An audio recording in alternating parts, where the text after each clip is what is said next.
स्वामी समर्थ. चला आज आपण कैरीचं लोणचं बनवूया. अर्धा किलो कैरी घेतली आहे, धुवून पुसून आणि फोडून घेतली आहे. त्यासाठी जाड मीठ घेतलं आहे, हळद घेतली आहे, मोहरीची डाळ घेतली आहे, हिंग घेतला आहे, मिरी बारीक करून घेतली, बडीशोप बारीक करून घेतली, लवंग बारीक करून घेतली आणि मिरचीसुद्धा बारीक करून घेतली. चला आता आपण हे करू. आणि तेल उकळून घेतले, थंड करून घेतलं आहे. लगेच दाखवता येत नाही म्हणून आधी उकळून आणि थंड करून घेतलं आहे. चला आता लोणचं बनवून घेऊया.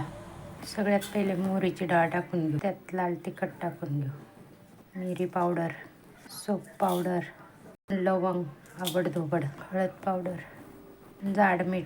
जाड मीठ घेतलं का लोणचं अजिबात नरम पडत नाही, कडकच राहतं, मस्त राहतं, पाणी पण सुटत नाही. हिंग हे सगळं मिक्स करून घेऊ. मिक्स झाले आता तेल ओतून घेऊ.